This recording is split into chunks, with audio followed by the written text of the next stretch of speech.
Hello friends, let's have the discuss of hypoxia. This is the most important.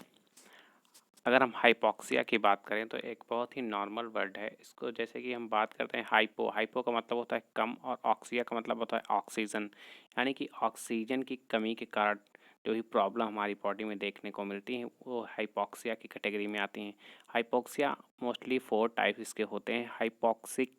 Hypoxia इसमें क्या होता है कि ऑक्सीजन की डेफिशिएंसी हो जाती है, यानी कि घट जाती है ऑक्सीजन जो हमारी बॉडी में है, जो प्रॉपर हो रही थी सप्लाई उतनी ना हो के उससे कम मात्रा में जब होती है हमारी बॉडी में ऑक्सीजन की सप्लाई, तो इसे हम हाइपोक्सिया कहते हैं।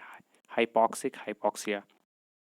फिर बात करते हैं हम एनीमिक हाइपोक्सिया की। एनीमिक हाइपोक्सिया वो हाइपोक्सिया होती है जब हमारी ब्लड लेवल यानी कि आरबीसी हम आरबीसी को प्रॉपर ऑक्सीजन की सप्लाई नहीं मिल पाती है, जिससे कि ऑक्सीजन अपना प्रॉपर वर्क नहीं कर पाते हैं। इसको ही हम एनीमिक हाइपोक्सिया कहते हैं। फिर सर्कुलेटरी हाइपोक्सिया की बात करें, ये मोस्टली टिश्यू लेवल पे होती हैं। टिश्यूज़ में यानी टिश्यूज़ में जो ऑक्सीजन की मात्रा होती है वो सामान्य से ना होकर कम होती है, इसलिए सर्कुलेटरी हाइपोक्सिया होते हैं। हिस्टोटॉक्सिक्स हाइपोक्सिया यानी कि सेल्स कांट यूज ऑक्सीजन, जो हमारी सेल्स होती हैं वो ऑक्सीजन का प्रॉपर यूज नहीं कर पाती हैं।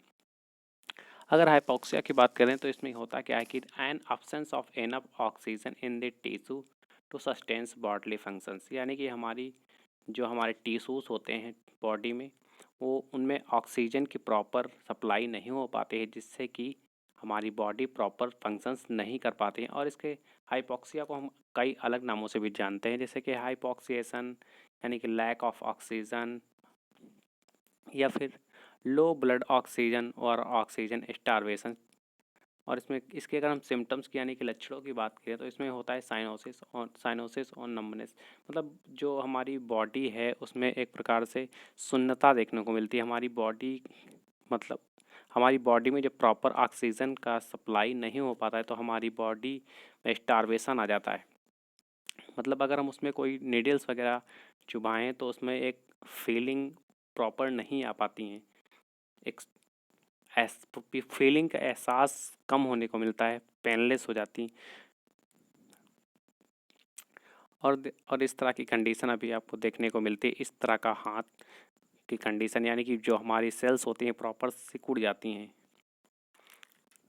अगर इससे हम कॉम्प्लिकेशन की बात करें तो इसमें कई अलग प्रकार की विभिन्न विभिन्न प्रकार की हमें प्रॉब्लम्स देखने को मिलती हैं। जैसे कि अगर इसके हम कॉम्प्लिकेशन की बात करें तो इसमें गैंग्रीन भी होने की संभावनाएं काफ़ी हो जाती हैं। गैंग्रीन क्या होता है? गैंग्रीन में एक्चुअली में होता क्या है कि जो टिश्यूज़ होते हैं उनकी डेथ होने लगती है। और इसको अगर हम इंग्लिश टर्म की बात करें तो gangrene is a type of tissue death caused by a lack of blood supply, यानी कि ब्लड सप्लाई प्रॉपर इसमें नहीं हो पाती है, यानी कि चेंज इन स्किन कलर, और जो स्किन का हमारा नॉर्मल कलर होता है वो ना रह के सामान्य से असामान्य हो जाता है, कि यानी कि रेड या फिर ब्लैक होने लगता है। और उसमें बॉडी में हमारी स्वेलिंग आती है और पेन होती है, स्किन ब्रेक डाउन करने लगती है यानी कि टूटने लगती है, और कोल्डनेस, बॉडी हमेशा ठंडी पड़ जाती है। और जो फीट एंड यानी कि हमारे पैर हैं और हाथ हैं उसको मूव करने में मोस्टली बहुत ही प्रॉब्लम होती है, और इन रीजन्स में हालांकि ज़्यादा प्रॉब्लम्स देखने को मिलती है। और नेक्रोसिस की कंडीशन भी देखने को मिलती है, यानी कि नेक्रोसिस का मतलब होता है pre mature death of living tissue, यानी कि जो हमारे लिविंग टिश्यू हैं उनको एक सीमित समय ना लेकर वो पहले ही अपने प्रॉपर टाइम पे ना ख़त्म होने के बावजूद वो पहले ही ख़त्म हो जाते हैं, यानी कि पहले ही वो टिश्यू डी मर जाते हैं, एक्सपायर हो जाते हैं।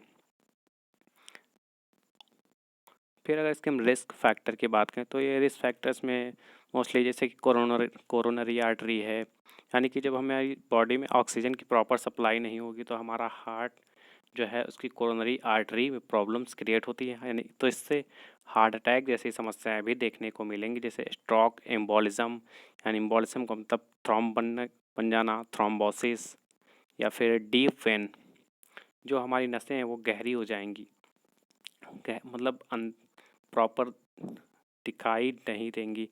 थ्रोम्बोसिस और टोबैको स्मोकिंग जैसे चीज़ों से भी इसके रिस्क फैक्टर यानी कि प्रॉब्लम इनसे बढ़ती हैं, और इससे रिलेटेड कई सारी प्रॉब्लम में हमें हाइपॉक्सिया कंडीशन देखने को मिलती है। जैसे कि अस्थमा में भी प्रॉपर सप्लाई हमारे लंग्स में नहीं हो जाती है, यानी कि एल्वेओलाई हमारी ऑक्सीजन प्रॉपर सप्लाई नहीं कर पाती हैं।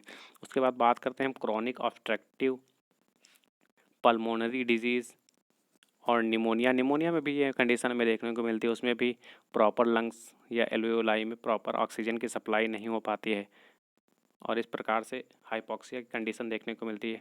और मोस्ट पॉपुलर इस समय वायरल फीवर चल रहा है, कोविड-19 की अगर हम बात करें तो कोविड-19 में एक्चुअली में होता क्या है, साइटोकाइन स्टॉर्म, और जिसके कारण हमारी जो बॉडी है उसमें हमारे लंग्स में प्रॉपर ऑक्सीजन की सप्लाई नहीं हो पाती है, जिससे there are lots of problems हमारी बॉडी में होती हैं। और अंततः अगर साइटोकाइन स्टॉर्म की कंटेंट अगर बढ़ती है तो जिससे हमारी उस बॉडी में कई सारी मेडिकल कंडीशन देखने को मिलती हैं।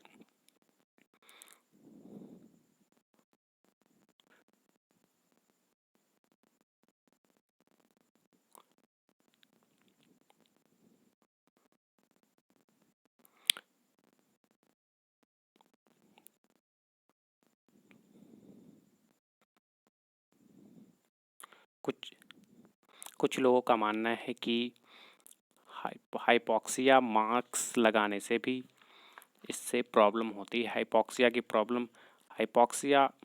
प्रॉब्लम मास्क लगाने से इतनी प्रॉब्लम्स देखने को नहीं मिलती। प्रॉपर आप बेस्ट क्वालिटी का मास्क यूज करिए जिसमें आपको सांस लेने में कोई प्रॉब्लम्स ना हो। तो